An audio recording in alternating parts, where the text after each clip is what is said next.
Round 1 of the U.S. Championship is on the books, and Hans Niemann will not be deterred. He will not be phased. He's the honey badger of chess, and I hope he wins every game. Now, before you accuse me of being on Team Niemann, I should clarify, I'm only saying that because it is simply the most interesting result we can hope for. And I'm primarily in this for the entertainment, I'm not going to lie. So let's take a look at this game. Christopher Yoo has the white pieces, Hans Niemann has black, winning with which is quickly becoming his specialty. I should mention the new format. You might have noticed 2 boards on your screen. If you only want to see the moves being played in the game, look to the board on your right. If you also want to see the variations I'm talking about, look to the board on your left. Okay, here we go. Christopher Yoo plays d4. Hans Niemann plays knight to f6, stopping white from immediately getting his ideal pawn center with e4. Knight c3 from Christopher Yoo. This is not the most common move for white, since it blocks the c pawn. Most players prefer to play c4 first, getting more central control, but this move does facilitate rapid piece development and is also threatening to play the move e4, getting the ideal pawn center, protected by the knight. So Hans Niemann puts a stop to that with the move d5, and now bishop f4 played by Yoo, developing this bishop before moving this pawn, so it will not be blocked in on c1, and you'll be able to activate both bishops easily. Hans Niemann plays e6, and Yoo goes for knight to b5, which is very aggressive, attacking the c7 square. There's some pros and cons to this move. The pro is that black is going to have to make some sort of less than optimal move to defend this pawn. In the game, knight to a6 is played, putting the knight on the rim. The con is that this knight can easily be kicked off this b5 square when black plays the move c6, and it will have to just go back the direction it came from, and white will have wasted 2 moves with that knight. Of course, you can't play c6 right away because there's knight c7 check, just forking the king and rook. That's why knight a6 defending this square was necessary. And now Yoo plays e3, opening the diagonal for this bishop. Bishop e7 by Niemann, knight to f3. Bishop e2, played by Yoo, that's a good move. It's better than moving the bishop to d3 because this blocks the queen's view of the center, and maybe more importantly, Yoo knows that black's plan is to play c5 at some point, and then if c4 is played, which is actually what happened in the game, this would come with an attack on the bishop. So white would have to lose a move by moving the bishop again. So bishop e2 is the better move. Now Niemann goes for knight to h5. This is a move that the computer often likes in these London-type setups, looking to win this bishop. The bishop ends up on g3. First bishop e5 is played, and then Niemann kicks the bishop back with f6, so it has to go to g3. I think a lot of players don't like this as black, because if you immediately take the bishop out, which is not what Niemann did, but if you take it out immediately, and then white recaptures with the pawn, now this rook is open, has an open file to your king, and maybe white will get a strong attack. But you don't have to take that bishop right away. Niemann waits. He plays c6, giving this knight a kick. Now the knight goes back to c3. Now Niemann plays c5. It was important to kick that knight back first. If he were to just play c5 first, then white could challenge the center with c4. But by kicking the knight back with c6, it goes to c3, c5, and now c4. The c-pawn is again blocked. So here Yoo decides to castle, which enables Niemann to take out the bishop without having to worry about a rook attacking his kingside now. H takes g3, the rook is no longer on this file. Black is a little bit safer in this case. You might wonder, would it be better for white to try to castle queenside and just leave that rook there, discouraging black from ever taking that bishop?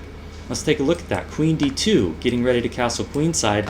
This doesn't work out so well because black has gained so much space on the queenside already with c5.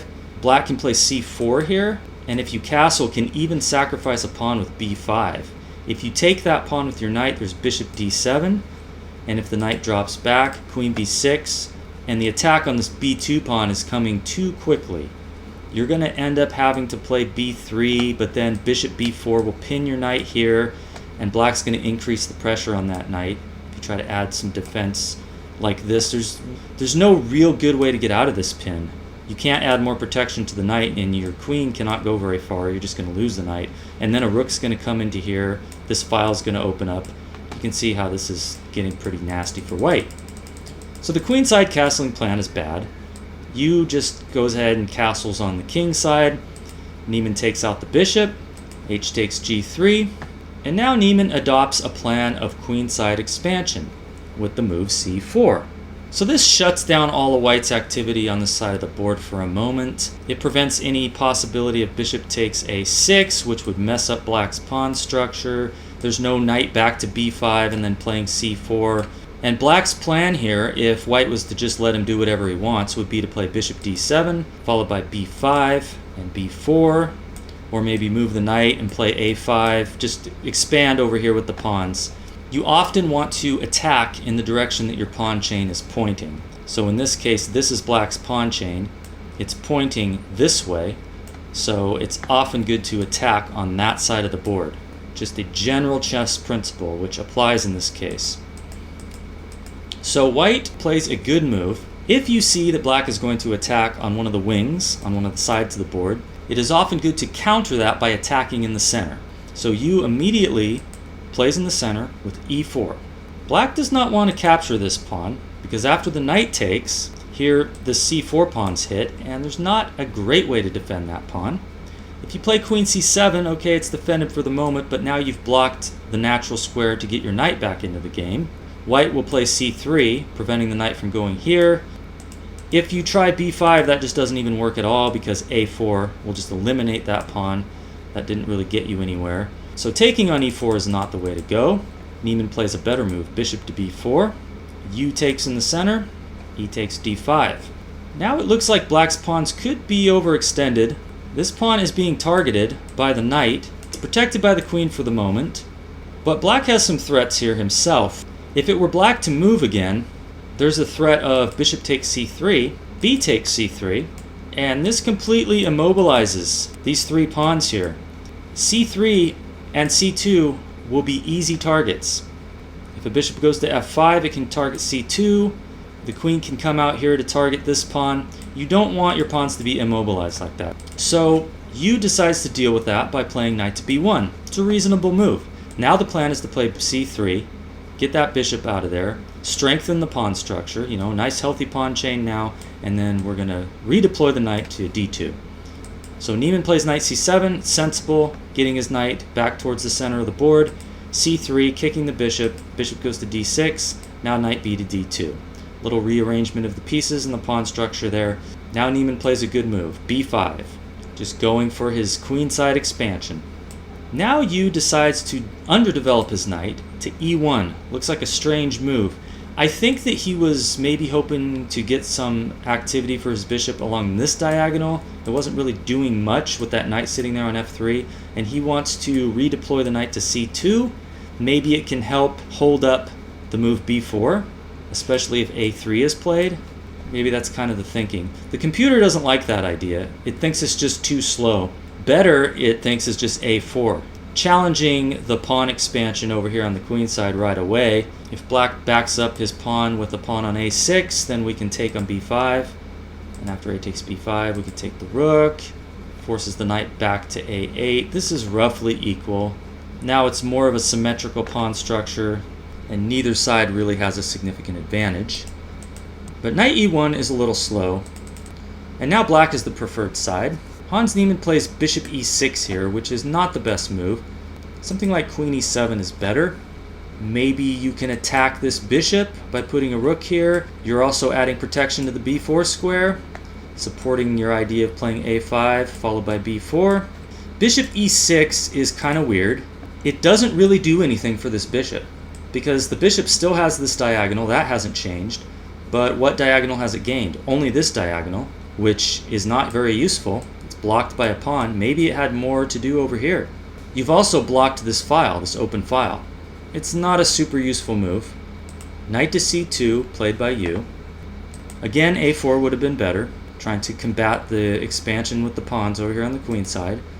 Hans Niemann plays queen to d7, and immediate a5 would be better, according to the computer, but this does stop a4 now. If a4 is played, White's going to lose that pawn, because it's protected by the queen. So, since a4 is not possible, the best move for White here would be to play b3, and then maybe play a4, supported by that pawn on b3.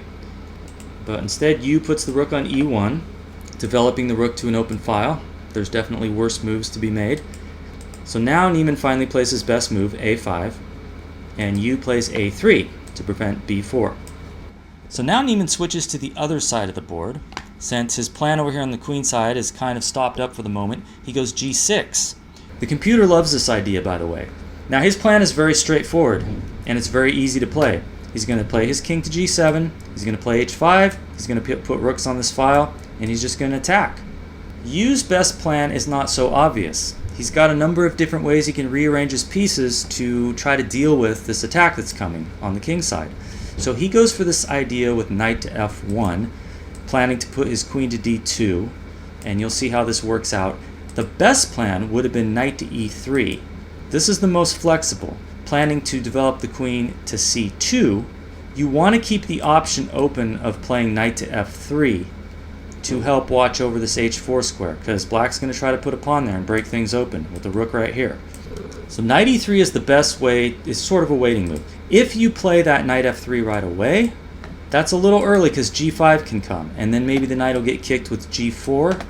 If that knight is waiting on d2, if black tries to play that move, there's always the option of playing bishop to h5, blocking the h-pawn from advancing. So it's good to keep this diagonal open for the moment. That's why it's good to play this knight e3 move, very flexible. It will allow your queen to go here. And then at the right moment, you can drop your knight to f3 if you need to stop h4. So that was the best plan. But instead we have knight to f1, h5, here it comes, queen to d2, king to g7. It's all very easy for Niemann. f4. Now this is a good move. It blocks the dark squared bishop's diagonal. This bishop could be a dangerous attacking piece if this diagonal is not blocked. Okay, rook h8 played. Now bishop f3. f5 played by Hans Niemann. He's got this new plan now. He wants to end up getting his knight to e4. So he's going to put the knight here, here, here. That's his plan. The computer doesn't like this very well. See how this bishop has no life now? It's blocked in by its own pawns. It's not something that I like to do, but f5 is not a terrible move because getting the knight here will be very good.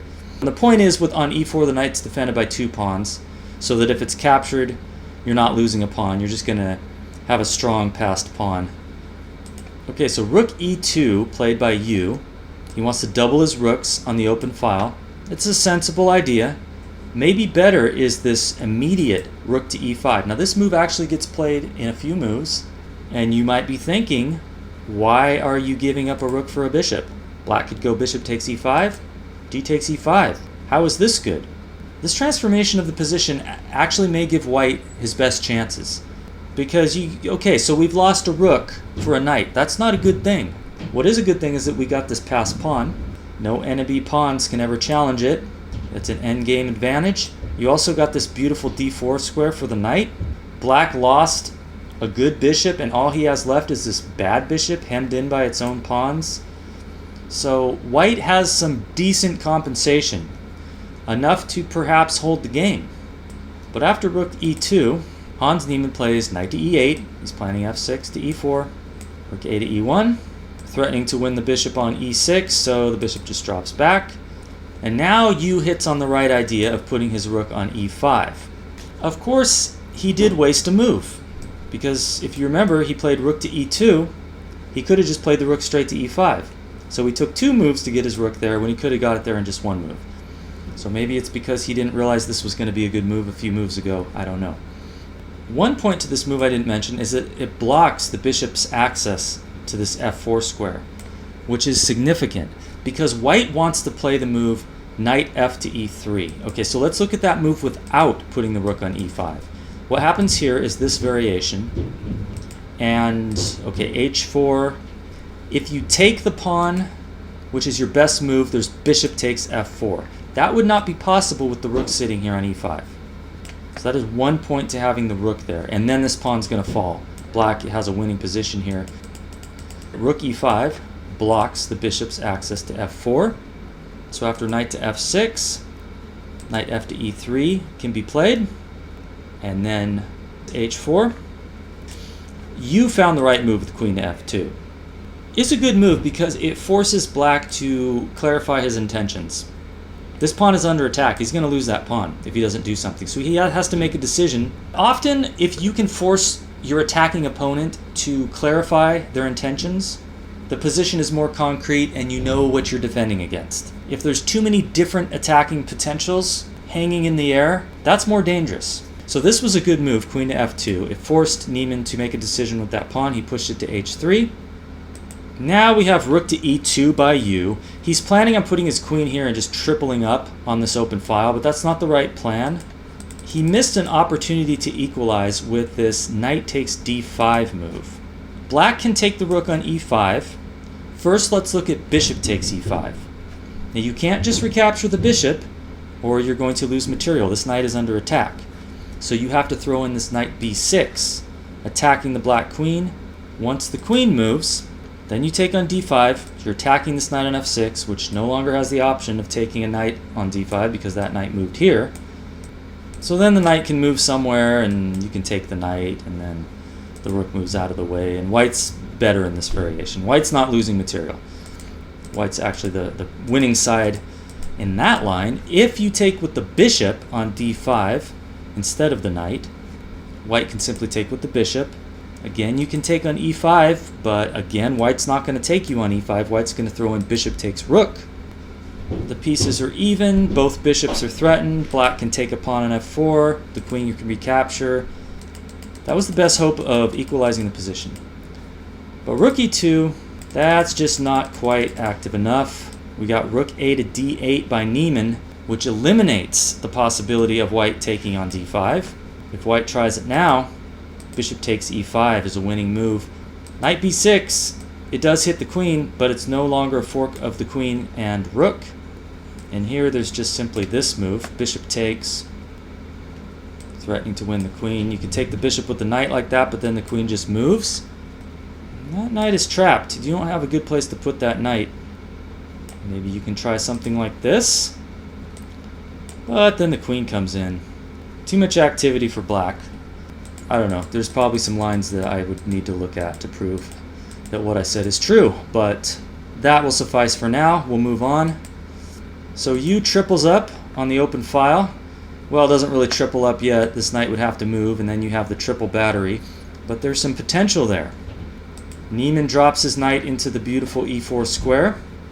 And now Yoo plays the move g4, hoping for pawn takes pawn, knight takes, and then if you ever take on e5, I'm recapturing with the knight, which is now on a very nice post. But that's not what Niemann plays.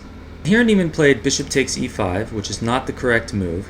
He should have played h takes g2 first, which he actually played on the next move. He got the right moves, he just mixed up the move order. And it's not easy to see why there's a difference.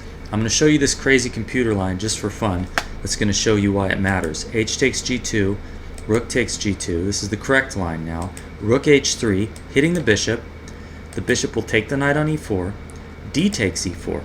Now here, white's best defense is to get the king and the queen off of the first rank, because the rooks are going to double and come in. You really would like to put your queen to d2, so the king has both the f2 square and the e2 square to run to, or else he can get checkmated. But here, queen d2 is not working because bishop takes e5. You can't recapture with this pawn, or you're going to lose your queen. And that's how you want to recapture the bishop. So you have to go to e2, and then the rooks... Okay, well first the bishop takes on e5, then you can take with that pawn there, then the rooks double, and after you put your king to f2, your king is short on squares. Queen d8 is the move. Coming in like this, you'd like to put your knight here to get some counterplay, push this pawn to here or something, but this is going to run into a checkmate because your king can't go to e2. Now let's look at what was played in the game. Bishop takes e5, d takes e5. Now Niemann takes on g2, rook takes g2, rook h3. And here you played the move e6, which is losing. Bishop takes e4, like the other variation we looked at, was the best chance. D takes e4. And here, you can go knight to d4. Now, if black tries to double these rooks, now you have queen d2, because bishop takes e5 has already happened. White had a chance to put the knight to d4 early, and so now the queen is safe on d2. If black tries the same thing as in the other line, moving the queen here, we can play this e6 move. We get some counterplay. This kind of thing, rook h1 check, king f2, queen here, the king can go to e2, and white's fine. Okay, But that variation didn't even happen because Yoo did not play bishop takes e4, which was the best move. Instead, he made this losing move, e6. Niemann takes with the bishop. Now Yoo takes the pawn on f5. The bishop takes. Yoo takes the bishop. The queen takes. Now knight d4 comes with an attack on the queen. Queen moves to f6. Bishop takes e4 is played by Yoo. Maybe he was expecting d takes e4, the queen grabs the pawn, and then maybe he's hoping he can hold this position because of the weakness of the black king and his knight in the center of the board. But even here, the computer says that black is winning. I mean, he is the exchange up. The pawns are equal. Black should win this. But that's not what happened. Niemann had this little in-between move, Rook E8, pinning the bishop. So you're not going to get a pawn out of it. You're going to try this. That's what you did. The rook takes the bishop here. Now black is a pawn and the exchange up. The queen's under attack. So Yoo moves the queen to here. Now the rooks double up, threatening checkmate. And now Yoo goes for this rook takes g6 check, which is going to win black's queen. Unfortunately though, after queen takes rook, pawn takes queen, Niemann has rook to h1 check. King g2 is white's only legal move. Now there's rook to h2 check like this. Once the king moves, Niemann gets Yoo's queen. And after the king captures the rook, black is still the exchange up. The pawns are even for the moment, but this pawn is going to be won, as well as after rook h2 check and the king moves, the pawn on b2 sadly also falls. This pawn is not going to be saved. So a few more moves are made, and it's just a losing position. Yoo goes over here with his king, hoping to gobble up these black pawns, but Niemann has b4. He's looking to get a passed pawn. So a takes b4, a takes b4, c takes b4. And now there's this. b5 is played, and then a nice finish to the game. Rook takes b5, and after knight takes b5, c2, this pawn will become a queen. There's nothing white can do to stop it. King d4 is played, and that's the last move of the game. There's a resignation here from Yoo. So a great start to the tournament by Niemann. Despite the rough week that he must be having, it doesn't seem to be affecting his chess. The result today, a very instructive game. Hope you enjoyed it. Please subscribe to the channel. There's more videos coming your way. The focus this week is obviously going to be on the U.S. Championship and any other games that are instructive and interesting. Thanks for watching.